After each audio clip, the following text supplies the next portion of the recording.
Okay, we'll call tonight's meeting to order. It's with great anticipation that we're all here tonight. It's good to see so many of you's faces live and in person again, and we're proud to open up this beautiful new building. That hopefully will be a great place for Auburn to conduct its business, for the people to come make its decisions as we lead Auburn into the future. It was disappointing that we weren't able to say goodbye to our old building next door in a more appropriate fashion that served our community well for over 45 years. Was the home of some great people that stood up here and made decisions on behalf of this city, and certainly great people that worked for the city and great community citizens that supported and participated in citizen government. But now we are in a new building that I think is reflective of the times we live in and the community we live in. It's a very proud building to be in, and very proud that our public safety departments have their headquarters here, that they can train and work and learn and meet and do all the things that they need to do in this building, and certainly that our municipal courts have their own location that they can conduct their business in, and they do not have to share with the city council. So with all that being said, welcome, and we're glad to see all of you tonight. The city council should have their meetings from the March 16th Committee of the Whole, should have their minutes. Excuse me, is there any additions or corrections to those minutes? Move for approval. Second. There's a motion and a second. All in favor, please say aye. Aye. Any opposed? And the minutes carry forward. This time we have a couple of appointments to the Historic Preservation Commission, and those nominations are made by the mayor and our form of government. Tonight we want to say thank you to Mr. David Best, who has served for 2 terms on the Historic Preservation and actually been a leader with the Historic Preservation Commission recently, and thank you to Mr. Best for doing that. So to replace Mr. Best, I would like to nominate Ms. Laura Rayburn. Second. All right, we have a motion and a second for Ms. Rayburn. Is there any comments? Seeing or hearing none, all in favor of Ms. Laura Rayburn, please say aye. Aye. Any opposed? And that motion carries, and we'll affirm that later on in the agenda. For the next, there is an incumbent here. He's only served a partial term, but I would like to renominate Mr. Nick Hayes for a full appointment to the Historic Preservation Commission. Second. All right. Have a motion and a second for Mr. Nick Hayes. Is there any comments? Yes, Mr. Mayor. Sure. Looking at the applicant's resume and comparing it to the required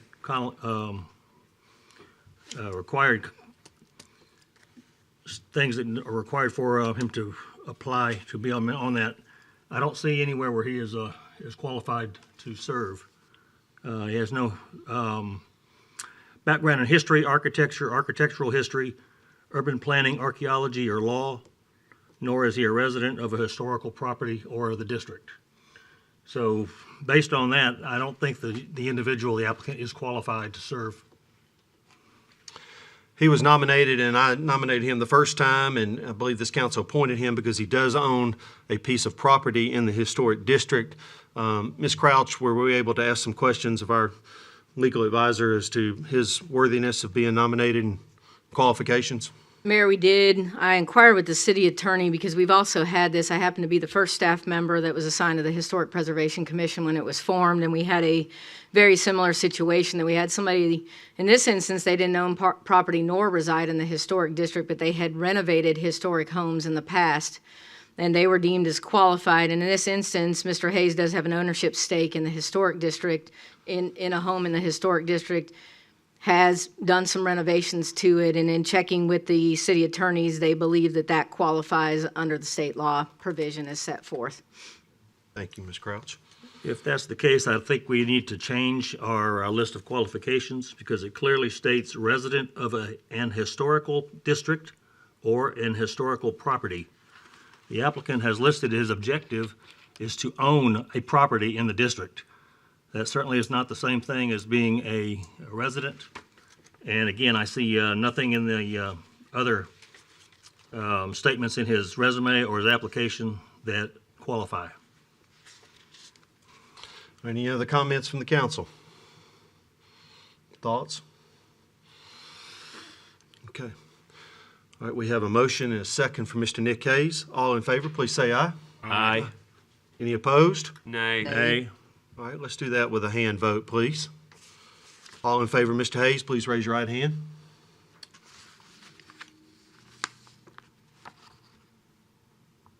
All opposed to Mr. Hayes, please raise your right hand. Okay. All right, he will be confirmed later on in the agenda. Item number 4 is Board and Commission's appointment discussion. Tonight, I would like to ask the City Council, as we did for Ms. Melanie Chambliss last year, to suspend the interview process for the school board appointment and consider Mr. Dr. Terry Jenkins at our April 20th meeting. We did just this a year ago for Ms. Melanie Chambliss. I will state that this is something I should have handled and brought forward at an earlier meeting, and I failed to do that. So I am bringing it forward to you tonight. So I would like to ask the council if they would be willing to suspend our rules and consider Dr. Jenkins at our next meeting for a second term on our school board. Dr. Jenkins has served one full term and is seeking a second full Mayor, term. to clarify real quick. Sure.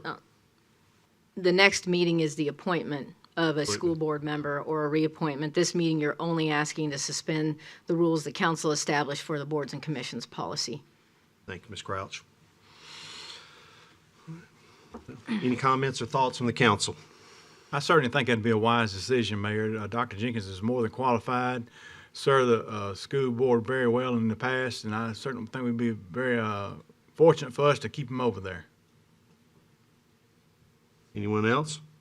Yes, Mr. Mayor? Yes, sir. Yes, I believe we're doing a disservice to the other applicants. We have a number of applicants that have gone to the trouble to apply. They've gone through the application process and preparing for interviews. And to simply say we're going to keep someone else on over and over again, and again, I have nothing against the incumbent whatsoever. I think he's doing a fine job. But I think we are doing a disservice to the public. If we're going to do this, there's no reason to even to advertise or announce positions. And certainly would not be fair to have all of them interview and not have the incumbent interview. So I'm opposed to waiving the rules. Kelly, I think if anything happened here, my opinion is there was poor communication on my part, and I should have brought this forward earlier. You know, when we make these announcements, there's a time that we have to make these announcements, and at that time, we didn't know if Dr. Jenkins would seek a second term. So we legally have to advertise that there is an opening here. He has applied for the position. He is a valid candidate with a great resume of service to school boards in 2 states and certainly to our city. I apologize to everyone who applied for this position thinking that they would have an opportunity to interview and potentially be appointed to this school board position. And for that, I'll own that. No question about that. But I believe that the right thing to do is not ask Dr. Jenkins to go through an interview process when he's seeking his second full term, and he does want to seek a second full term. Any other comments?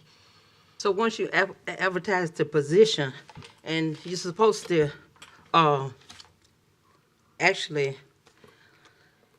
and I work in a capacity that I do this, because it was advertised, don't you still have to interview?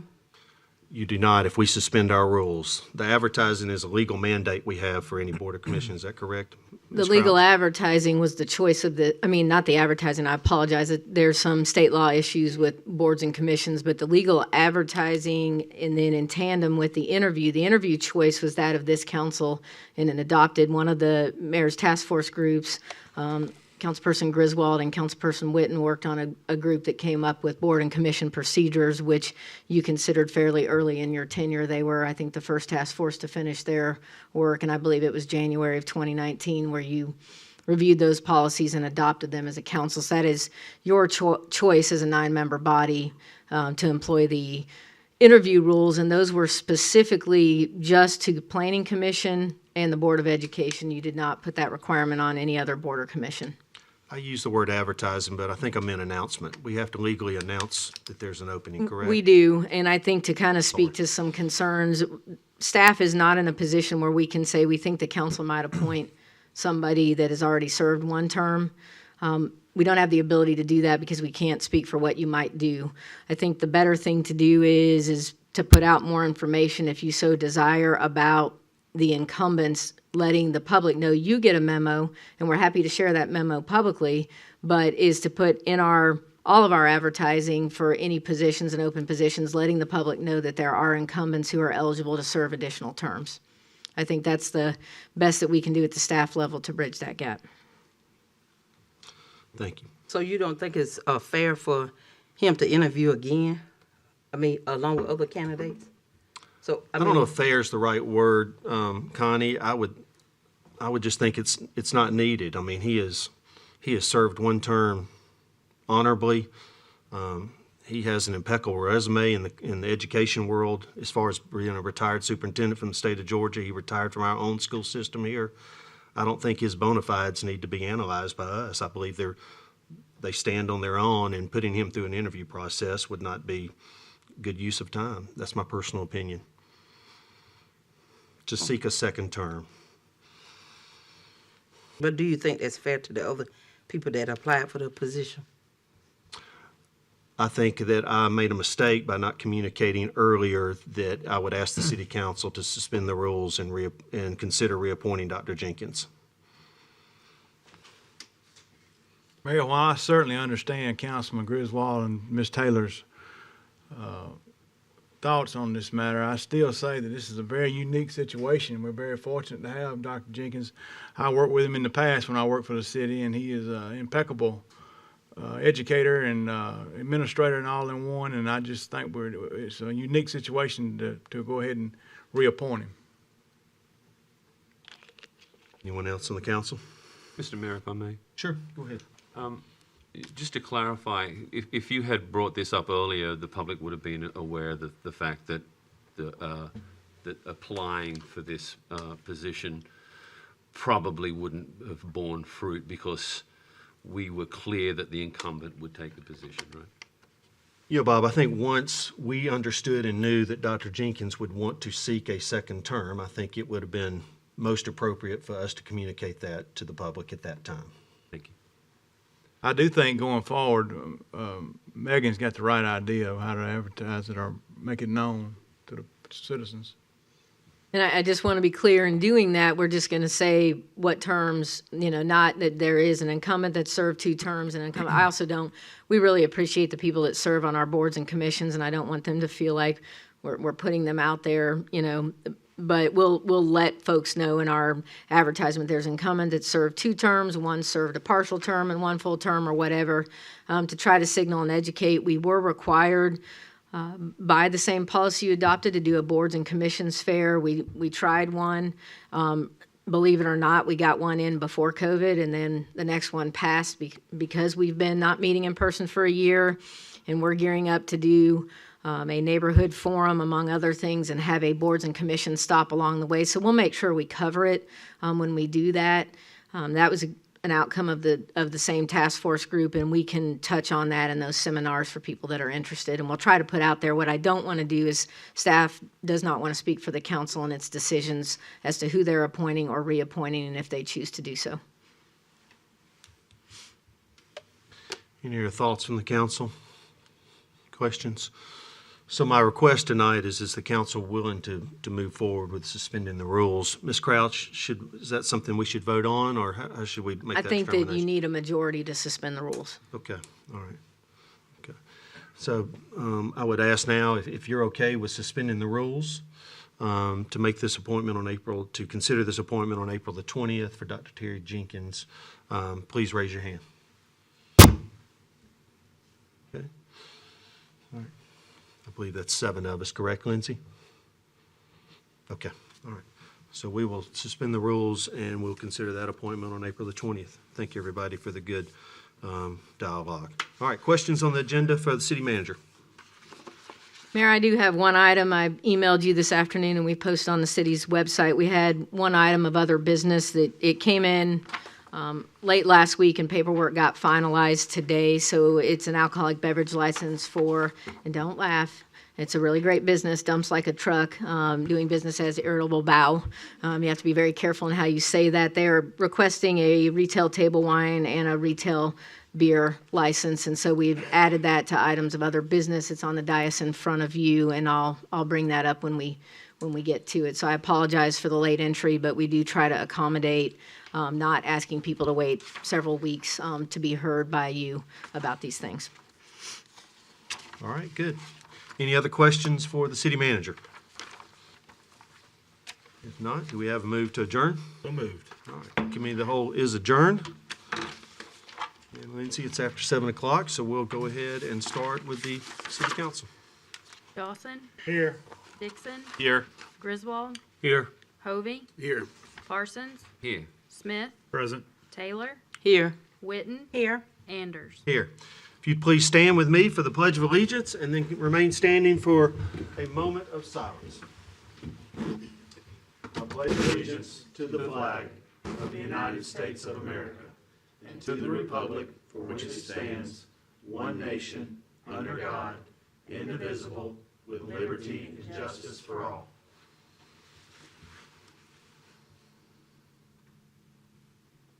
Thank you.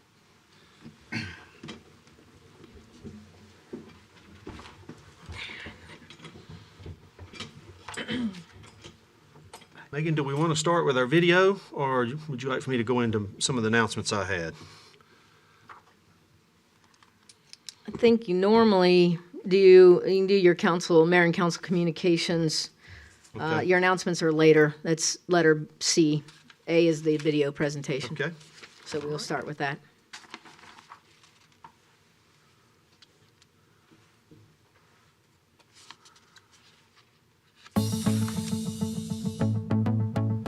Hi, I'm Mayor Ron Anders, and we're proud to introduce you to our April Employee of the Month and all of our service awards for the month of April.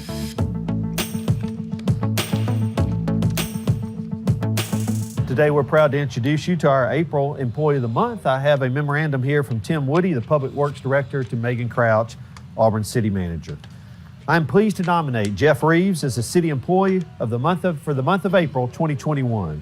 Jeff was promoted to crew leader of the beautification crew within the Landscape and Sustainability Division in December of 2019 after serving for almost 20 years working for both Parks and Rec and Public Works. Jeff has been instrumental in carrying out the Public Works vision for its beautification ground services. In coordination with his supervisor, Jeff has done this through regular review and adjustment of work orders, performance of quality assurance and control inspections, provision and planning and guidance to accomplish various tasks and projects on time and within budget, and continual pursuit of job-related education and training for him and his crew.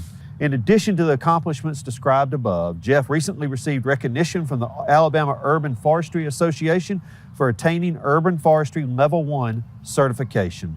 Jeff is also currently pursuing additional educational opportunities for him and his crew, including various trade-specific training and certifications. Jeff is a pleasure to work with and has earned the trust and respect of his colleagues.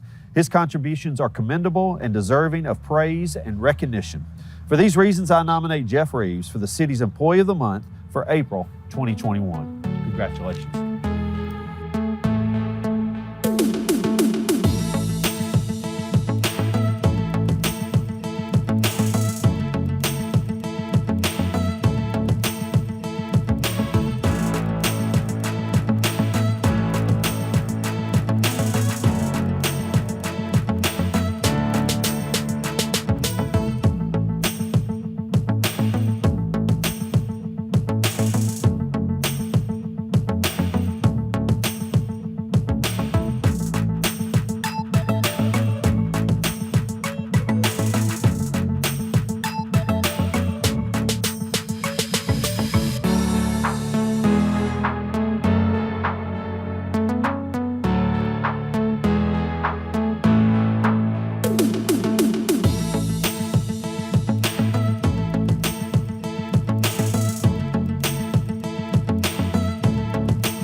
Again, to our staff for putting that video together, and we do look forward to doing this back live and in person so that many of the families of some of our folks that we'll be honoring and recognizing can come enjoy that moment with them. But thank you for the staff for 1 year of making this happen and making our employees feel special and honored, and you've done a great job with those videos.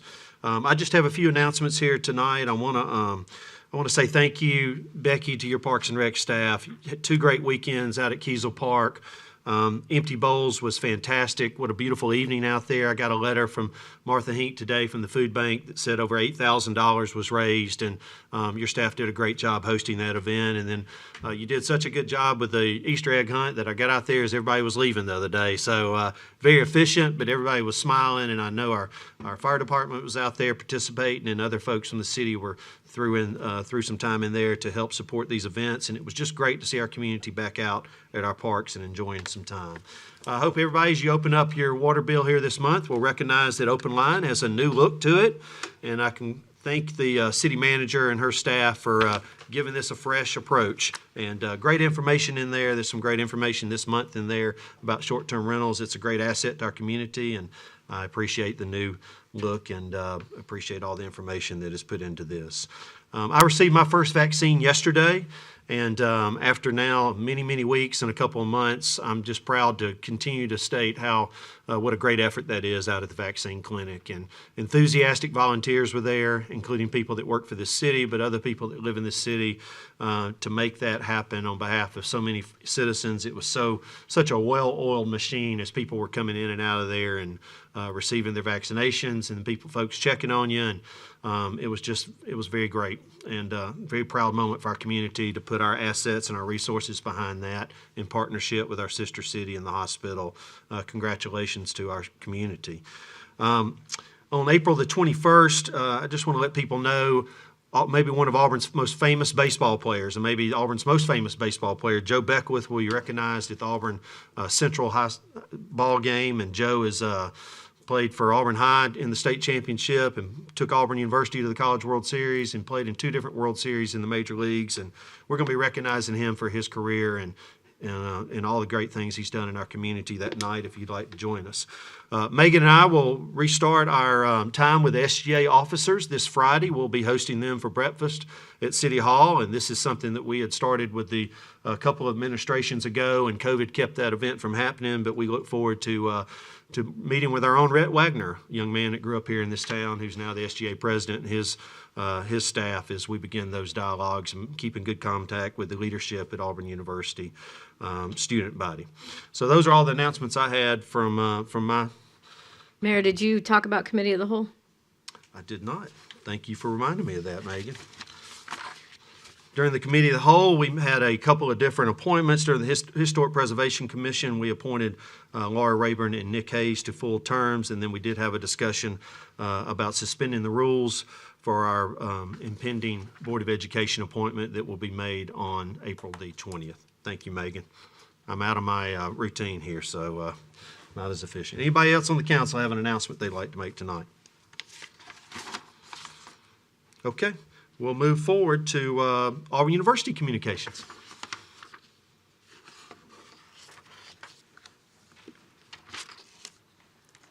Hello, everyone. I'm excited to be here in person, so thank you for having me.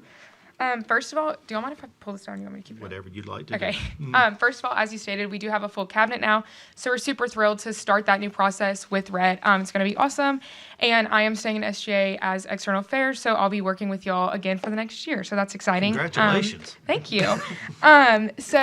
Secondly, we have our life and financial literacy coach, Eric Smith, coming to talk to graduating seniors to increase preparedness for real-world situations in terms of finances. So we're really looking forward to getting our graduating seniors a little bit of financial preparedness. Next, Auburn Harbor College of Business is offering a new graduate master's degree in supply chain management. So it'll be really exciting and hopefully increase enrollment and stuff like that. Lastly, or I guess next, Auburn is hosting the state's Global Climate Change Seminar. It's going to be a webinar this year, and that's tomorrow at 6 p.m., and it'll be online. So we're really honored as a university to have the opportunity to host that. And then lastly, as you stated, Mayor Anders, we do have city breakfast on Friday and bright and early at 7:30 a.m. And so I'm thrilled to introduce our new city representatives and stuff like that to you all. And then they'll be at council in 2 weeks. So yeah, that's all for me. Thank y'all. Well, thank you. Thank you for your service. We appreciate it. Okay, is the opportunity now for citizens' communications on items on our agenda. I would encourage everybody that would like to speak. These are just items on our agenda that you'd like to speak to tonight. None of tonight's agenda has a public hearing attached to it, so if you would like to speak to us, now would be the most appropriate time for you to make those comments. Megan, did we have a, Hold on, like the staff in the hallway, we don't have anybody signed up? We do have some people in here that would like to speak. I think Mr. Ledge Nettles is requesting to speak. What we were trying to do here is, because we're running in the hallway and the courtroom, is make sure that we have some sign-up sheets to locate people and make sure that they have ample time to make their way into the council chamber. So I apologize as we're working through this, but Ledge had contacted me today and said he'd like to speak, Mayor. Sure. So just, Mr. Nels, before you come up here, just remember, anybody who'd like to speak, you've got 5 minutes to talk to the council, and please give us your name and address for the record. You're first.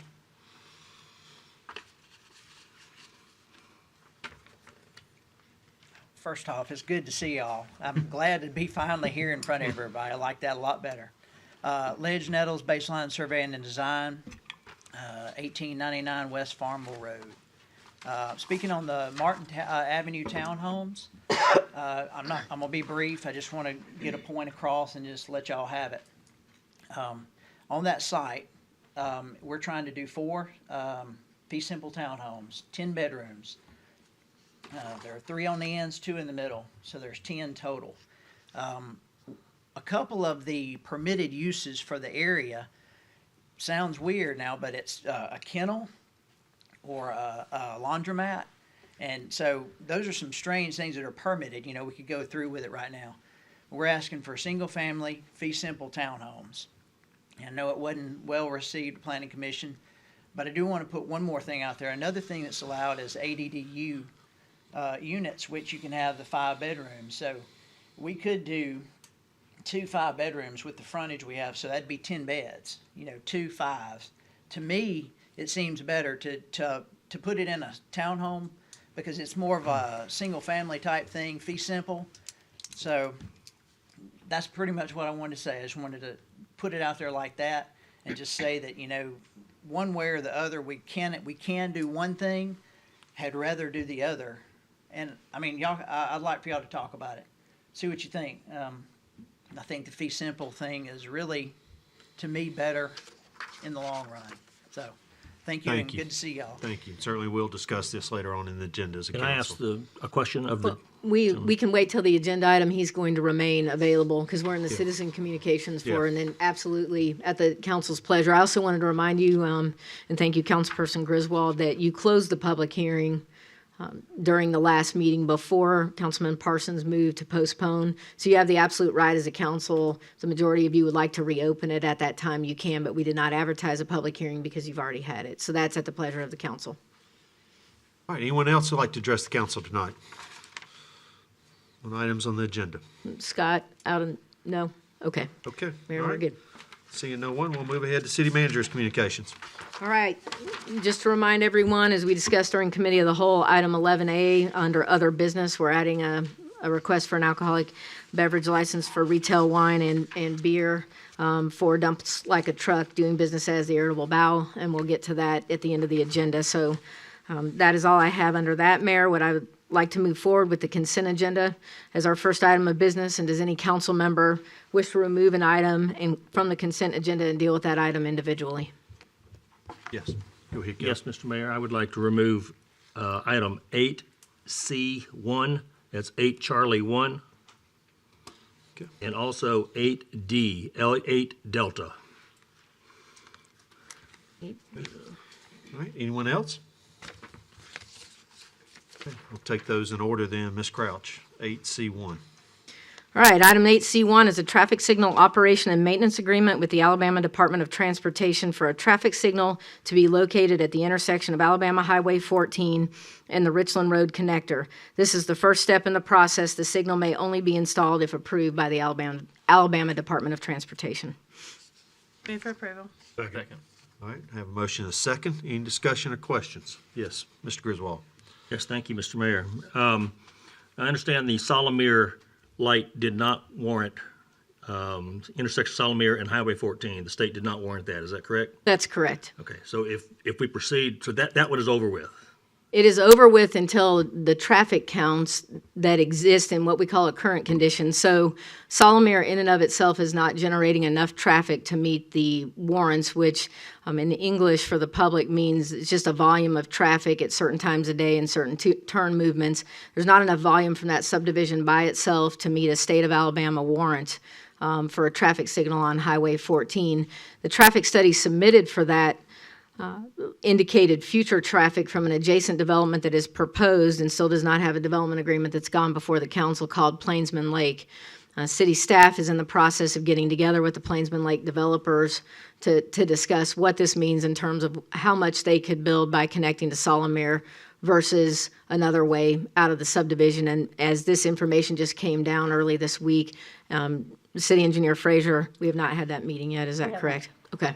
So we've not been able to have that, but I need to be clear that this signal is not related to the Solomir signal in terms of when the traffic does warrant. AlDOT has made it very clear that they are willing to revisit a signal at Solomir Lane, but at this time, because the traffic isn't there, they will not approve one preemptively for future traffic that's not currently driving on the road. Okay. And do we have to go through a warranting process for this one that is on the agenda for tonight? Absolutely, we do, and there are concerns, and the city engineer will nod at you. We've had a conversation about this. Without the traffic being there today, we're going to have similar issues. She is vehemently having very professional and strongly worded discussions with our friends at AlDOT, where we will talk about the fact that there are 2 elementary schools that tie to Richland Road. We'll do everything we can to get this warranted, and this will be something that will likely involve our state representatives if AlDOT turns us down. This is one that we feel very strongly when we're building this major connector road. It's an $8 million project for the city. We're out to bid in the late summer, early fall, and we need to get that road built and connected. That this is one that the city is going to be very respectful of AlDOT. They're a great partner of ours, but we're also going to push the envelope if we get turned down. Okay, thank you. Can we readdress it if we get turned down as we progress with the connector? Readdress the connector. Yeah, right. If it's turned down because we don't have the connector up, if that already done warrant. Yeah, we will push this until we can't push it anymore. And the city engineer is already working on that. And AlDOT's aware that. I think the other important thing to bring out, because some of you have had questions, we've already looked at the spacing between the proposed Solomir Lane signal, the Richland Connector, and the Webster Road. I'll remind everyone, Richland Road Connector, it's in your packet for this agenda item, will not align with Webster Road. And the reason it does not align is the right-of-way that is needed is in the county, and the city has no authority to require right-of-way on property in the county. There's a lot of case law about it, and we have no eminent domain powers in the county per the laws of the state of Alabama. Therefore, we cannot build a road through property that is not in the city limits, nor does it want to come in the city limits. The property owner has been more than willing to meet with us, but has indicated they have no interest in that. So that is why we've had to pursue this connector offset, which was not our preference, but we must, and you've been clear in your budgeting process, deliver this road sooner rather than later. So that is a choice we've had to make. So how would this traffic signal affect the other roads coming up to off of Highway 14? There's other roads, This particular traffic signal doesn't align with any other intersection. It will make a T into Highway 14, so it will have, it has no direct impact on any other roads other than people coming and going from Webster, and other things will be held up by this signal as it goes. Our original plan was to fix the Webster crossing. Is not an ideal situation in terms we don't have a stacking, or we can't stack a number of vehicles, and we have there have been some issues there. We used to have it was also a bad grade. We got it shaved down. Semi trucks used to get stuck on that railroad crossing. Chief Dawson has worked a lot of those. We have tried everything. We don't control the railroad crossing directly. The city has no authority over that, nor the intersection at Highway 14. So we're doing everything we can to make it safer. So Megan, for all practical purposes, what action are we taking tonight?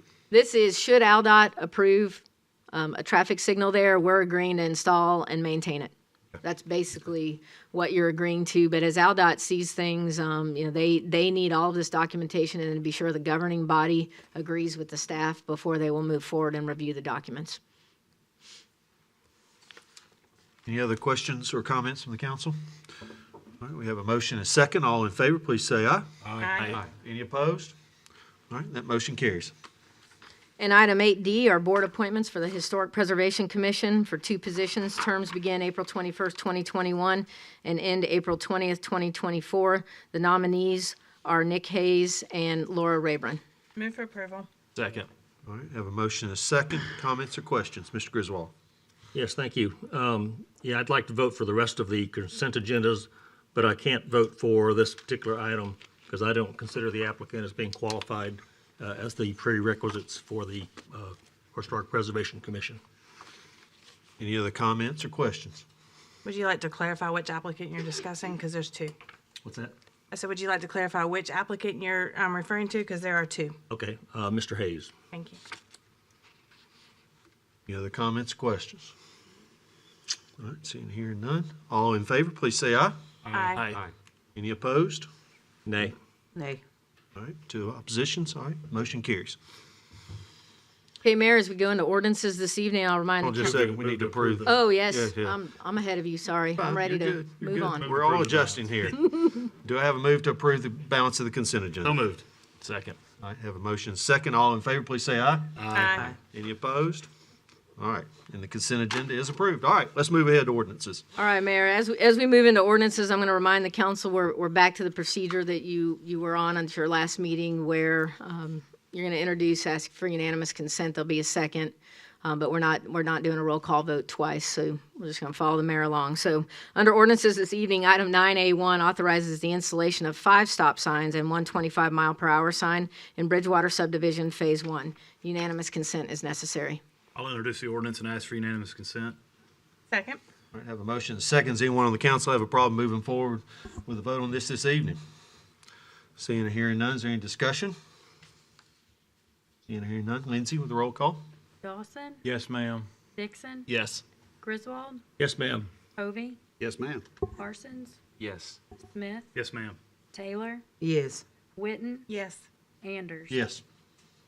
All right, item 9A2 authorizes the installation of 1 stop sign in Longleaf Crossing Phase 5B. Unanimous consent is necessary. I'll introduce the ordinance and ask for unanimous consent. Second. I have a motion and second. Does anyone on the council have a problem moving forward with a vote on this evening? Seeing and hearing none, is there any discussion? Okay, Lindsay with the roll call? Dixon, Yes. Griswold, Yes, ma'am. Hovey, Yes, ma'am. Parsons, Yes. Smith, Yes, ma'am. Taylor, Yes. Witten, Yes. Dawson, Yes, ma'am. Anders. Yes. Item 9B is a consent to lease agreement between the Waterworks Board of the City of Auburn and Brassfield and Gorey LLC. It grants a temporary construction laydown and trailer lot next door to the Bailey Alexander Complex. This is necessary for construction on an adjacent building that is an economic development related project. Unanimous consent is necessary. I'll introduce the ordinance and ask for unanimous consent. Second.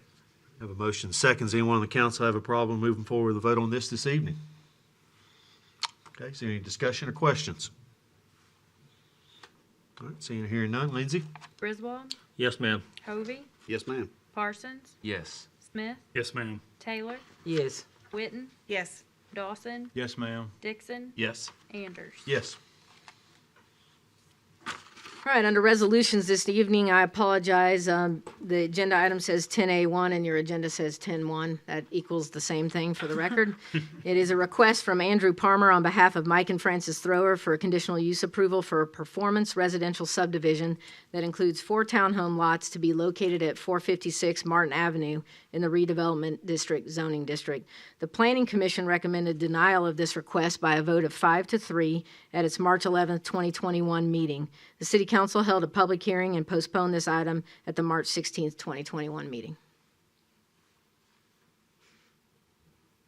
And I also, I think it really helps you to understand that this item, it was already moved and seconded, so the business is on the table when you postpone per Robert's Rules of Order. If you postpone after a motion has been made, you're ready to take up the business as is. And again, it is your discretion if you choose to reopen a public hearing for any So reason. no motion is needed at this time. No motion is needed. It's already been moved and seconded, so the business is on the table for discussion and a vote.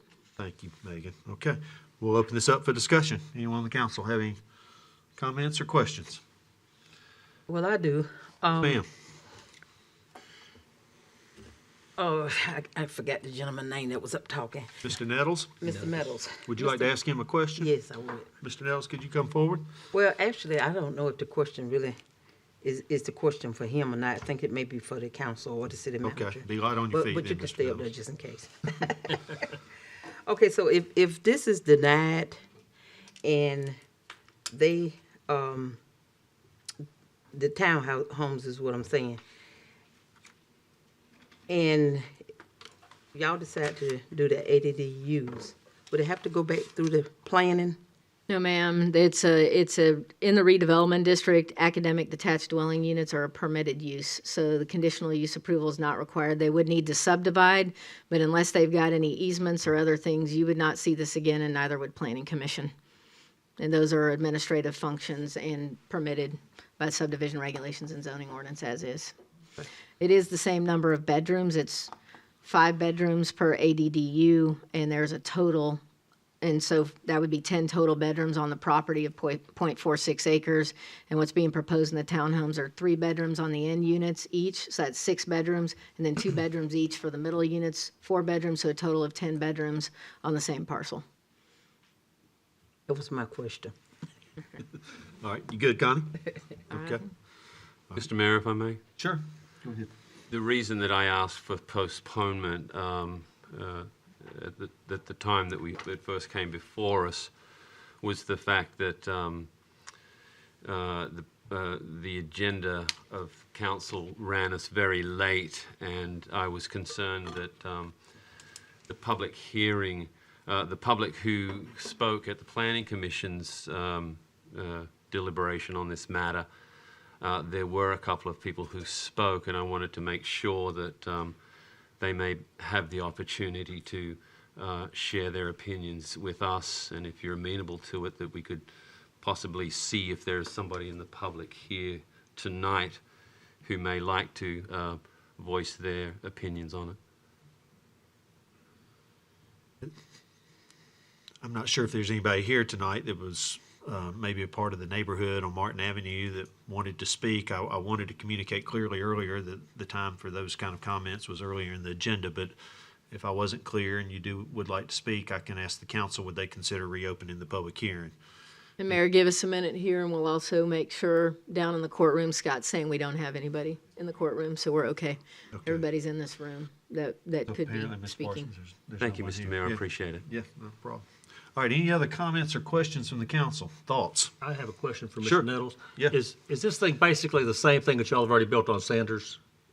Similar to that. Exactly He's that. got a different little footprint for it. Yeah. He's retweaking this. Okay, now that one has been almost exclusively student housing.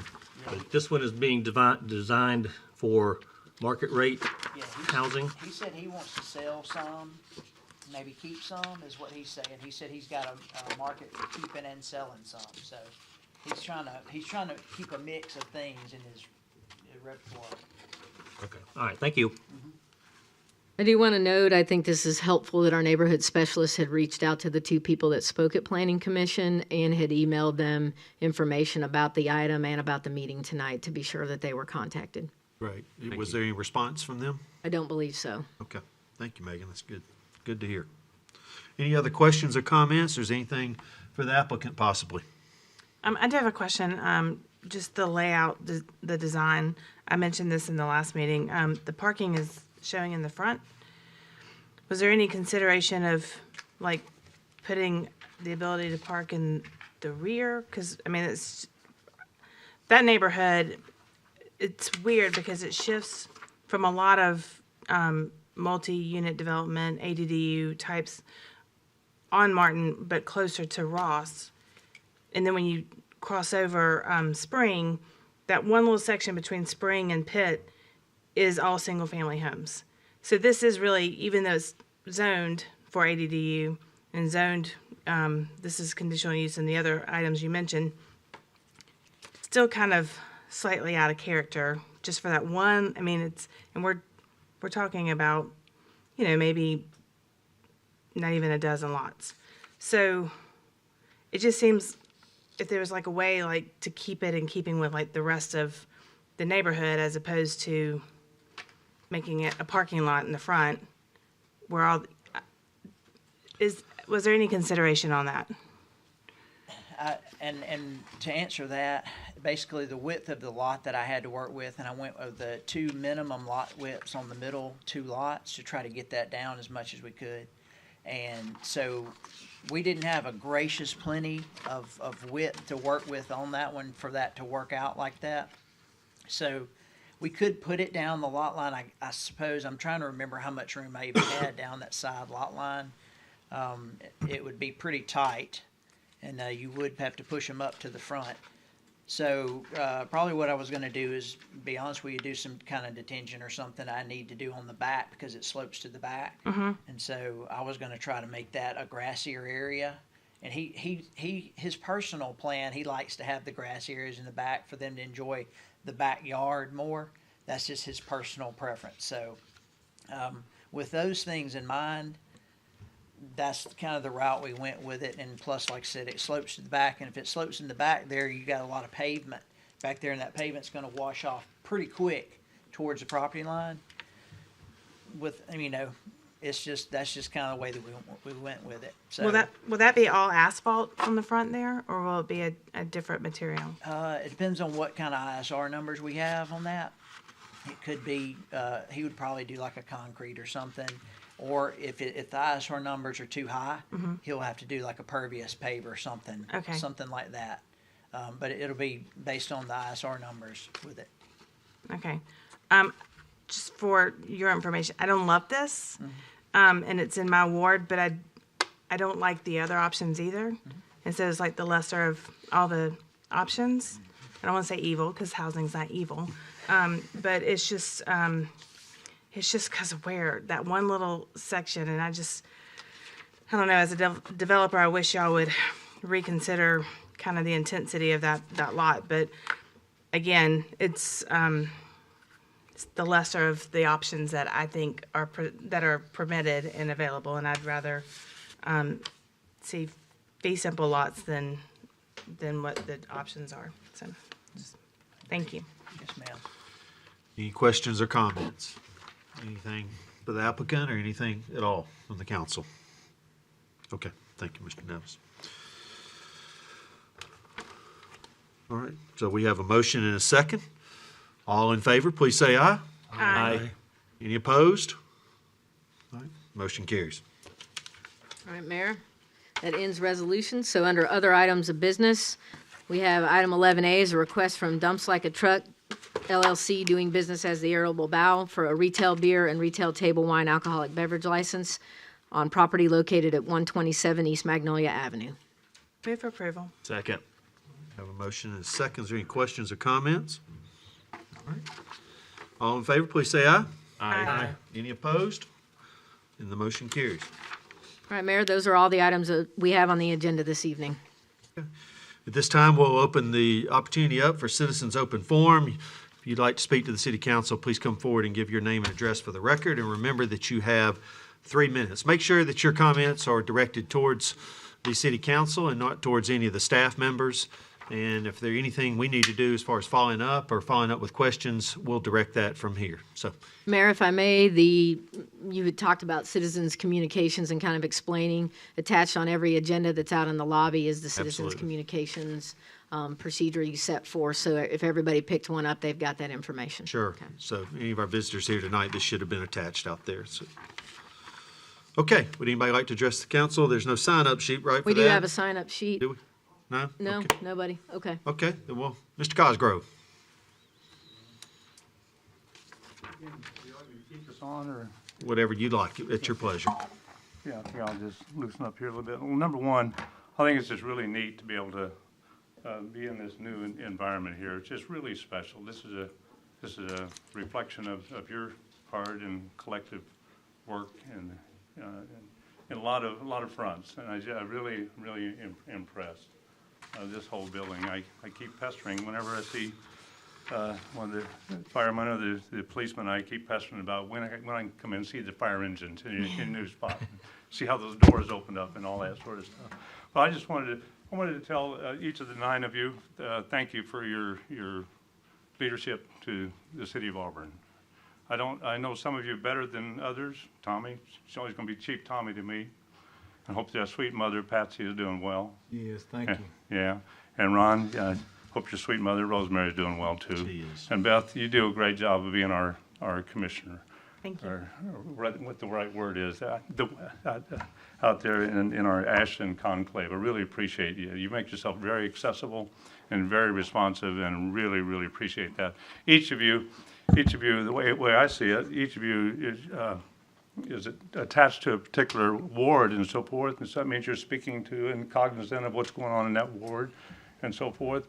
But collectively, it's to the benefit of the city of Auburn.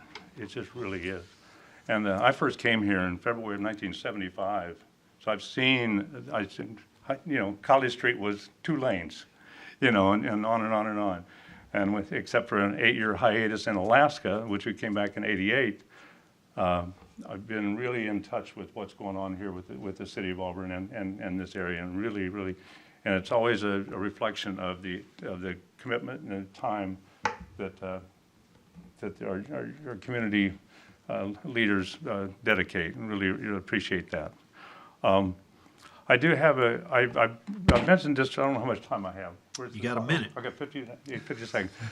I brought this up before, and I have a real passion for Felton Little Park. I've coached kids. I'm known as Coach Steve. I've coached kids since I was 12 years old, wherever I live, and I've spent thousands of hours at Felton Little Park.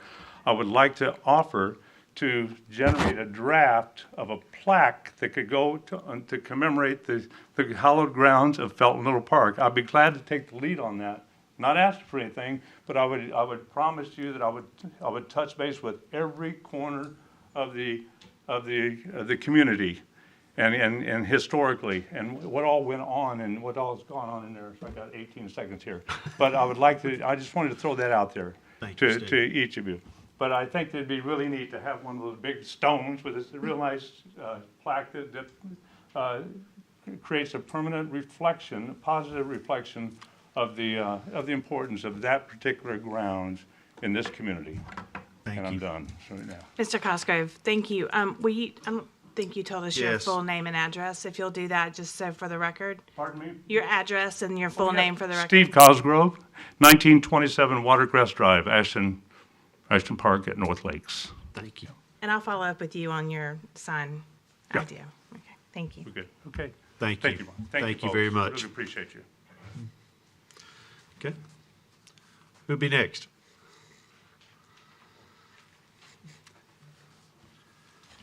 Mayor Anders, ladies and gentlemen of the council, Herbert Walter Denmark Jr., 412 Opelika Road, Apartment 111. Since I last came before you at the other building, I turned 60 years old and I've gotten the COVID-19 vaccine. Just for the record. I also been more actively involved in the Lee County NAACP branch number 5038. You may have heard and read about it. And one of the main concerns is concerning the appointment or reappointment of Dr. Jenkins to the school board. There's been some concerns raised by the Education Committee, in which I am a member of, concerning the whole process, particularly involving the interviewing of him and the other candidates. I, as a citizen and as a member of that committee, would suggest that you would make sure you interview all the candidates, and I would re-interview Dr. Jenkins anyway, because since in the last month the new elementary school's been approved, there's concerns about Drake Middle School there, and we have received information just at the last Education Committee meeting concerning the test scores and concerning how some of the students are performing at some of the schools, particularly the minority students or students of color. So we are very concerned about that. And the issue was raised even concerning the in-suspension program. One of the teachers in the in-suspension program spoke before the Education Committee virtually at our last meeting last week. So I would hope that you would interview all the candidates, all the applicants, and Dr. Jenkins on these issues, because I think every one of you and every one of us need to know how they are planning to address it. For example, is the new elementary school going to get the priority? And what about Drake Middle School? Is it going to be put to the side? Is there going to be efforts to move toward it? The who, what, when, why, and how? And I'm sure there are other issues that you may be concerned about and the citizens may be concerned about. So just in the matter of fairness, I would interview Dr. Jenkins again and all of the candidates. I know some of y'all are ready to make that decision, and he may be well qualified, but there are, I'm sure, a couple of the other candidates may be well qualified too. Thank you very much. Who will be next?